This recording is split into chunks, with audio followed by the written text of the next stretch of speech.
ശരണ്യയുടെ വീട്ടിൽ ചെന്നുള്ള ശരണ്യക്ക് ആ ഒരു പ്രശ്നം ഉണ്ടായില്ല. ശരണ്യക്ക് നമ്മളെ കണ്ടപ്പോഴോ എന്തോ, ശരണ്യ മുരുകനെ സംസാരിച്ചപ്പോഴോ ശരണ്യക്ക് ആ ഒരു വിശ്വാസം, മുരുകനങ്ങനെ ഞങ്ങളോട് തോന്നിയ ഒരു വിശ്വാസം തന്നെ ശരണ്യക്കും തോന്നി. ശരണ്യോട് പറഞ്ഞ് ഇന്ന സ്റ്റേജാണ്, ഇതുപോലാണ് മുരുകൻ വന്നിട്ടുള്ളത്, ഞങ്ങള് ഇന്ന രീതിയിലാണ്, നിങ്ങൾക്കൊരു ബുദ്ധിമുട്ടും ഉണ്ടാകും, ഞങ്ങൾ നോക്കിക്കോളാം. ആ ഒരു വിശ്വാസം ശരണ്യ ഏറ്റെടുത്തെന്നുള്ളതാണ് നമ്മുടെ ഒരു വിശ്വാസം. എന്റെ ഫ്രണ്ട്സില് കുറച്ച് പേര്, എല്ലാരും അല്ല, ഒരാളാണെങ്കിൽ അത് വാട്സപ്പ് ഗ്രൂപ്പിലൊക്കെ ഇട്ടു. എന്താ ഫ്രണ്ട് ഉദ്ദേശിച്ചതെന്ന് എനിക്ക് അറിഞ്ഞുകൂടാ. അത് നല്ല വശമായിട്ടാണോ അതോ ഒരു ചീത്ത വശമായിട്ടാണോ എന്ന് അറിഞ്ഞുകൂടാ. കാരണം ഞാൻ കല്യാണം കഴിച്ചത് ഒരു മയക്കുമരുന്ന് കേസിലെയോ പീഡന കേസിലെയൊന്നും പ്രതിയല്ലല്ലോ. വിശപ്പിന്റെ വില അറിയാവുന്ന ഒരു പയ്യൻ തമിഴ്നാട്ടിൽ നിന്ന് ഇങ്ങ് കേരളത്തിൽ വന്നു. എന്തിനാണെന്നറിയേ?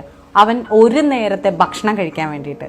അത് എത്തിയത് പത്തനംതിട്ടയിലെ ആങ്ങമൂഴി എന്നുള്ള സ്ഥലത്തായിരുന്നു. അപ്പം വേണ്ടാന്ന് പറഞ്ഞു, ഒരു ദിവസം അവിടെ ജോലി ചെയ്തുള്ളൂ, തിരിച്ചു പോകാൻ പൈസ കയ്യിലില്ല, അങ്ങനെ വിഷമിച്ച് നിൽക്കുക, എന്തോ ചെയ്യണമെന്ന് അറിയത്തില്ല എന്ന് പറഞ്ഞു. എനിക്കെന്തോ തോന്നാനും തോന്നി മുരുകനെ ഒന്ന് ചോദിച്ചു നോക്കാം.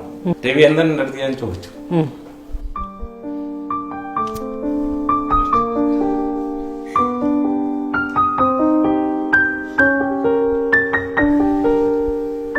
സന്തോഷമുള്ള കാര്യല്ലേ?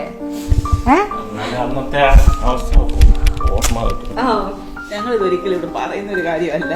അത് മനസ്സിലായി. ഒറ്റ ബട്ടൺസ് ഉള്ള ഒരു ഷർട്ടും ഒരു ചാക്ക് ജനം വെച്ച് കെട്ടിയ ഒരു ജീൻസും, അത് അവന് പറ്റിയതല്ല, ആരുടെയോ വലിയ വലിപ്പത്തിലുള്ള ഒരു സാധനം. അപ്പൊ അത് അതിന്റെ ഹുക്ക് ഇടാൻ പറ്റാത്തതുകൊണ്ട് ചാക്ക് ജനം വെച്ചാണ് അരക്കി കെട്ടിയിരുന്നത്. ആ ഒരു ഓർമ്മ ഇപ്പോഴും എന്റെ മനസ്സിൽ നിൽപ്പുണ്ട്. അപ്പം കൊണ്ടുവന്ന് ഇവിടെ വന്നു കഴിഞ്ഞപ്പോൾ ഞങ്ങളുടെ അടുത്തൊക്കെ ഉള്ളവർ തന്നെ, ഞങ്ങളുടെ ബന്ധുക്കളൊക്കെ തന്നെ പറഞ്ഞു, ആൺകുട്ടിയല്ലേ, ഇവളൊരു പെൺകുട്ടിയല്ലേ, നിങ്ങൾ അങ്ങനെ കൊണ്ടുവന്ന് വളർത്തിയാൽ എങ്ങനെയാ, പിന്നീടൊക്കെ അത് ബുദ്ധിമുട്ടാവത്തില്ലേ എന്നൊക്കെ ചോദിച്ചു ഞങ്ങളോട്. അവന്റെ വളർച്ചയിൽ അവനോടൊപ്പം നിന്ന ഒരു കുടുംബമുണ്ട്. അവന്റെ അച്ഛൻ, അമ്മ, സഹോദരി, സഹോദരൻ.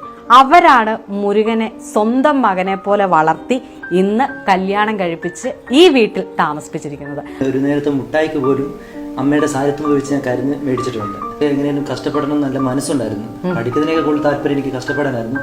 അപ്പൊ നല്ല പണിക്കൊക്കെ ഞാൻ പോവായിരുന്നു, അവിടെ കിട്ടുന്ന പണിക്കൊക്കെ. അപ്പൊ പിന്നെ ഞാൻ പറഞ്ഞൊരു കാര്യം ചെയ്യും, നീ ശമ്പളത്തിനൊന്നും നിൽക്കണ്ട, എന്റെ കാര്യം ഞാൻ ക്ലിയർ ആയിട്ട് നോക്കിക്കോളാം. കാലങ്ങൾ കഴിഞ്ഞപ്പോഴത്തേന് പിന്നെ അവൻ ആ മകൻ എന്നുള്ള ഒരു സ്വാതന്ത്ര്യവും വീട്ടിലായി. മകൻ എന്നുള്ള മൂത്ത മകന്റെ ആ സ്വാതന്ത്ര്യത്തോടുകൂടി വീട്ടിലെ കാര്യങ്ങളെല്ലാം ചെയ്യുന്നത് അവൻ തന്നെ. മുരുകനും മുരുകന്റെ ഫാമിലിനെയും നമുക്ക് പരിചയപ്പെടാം.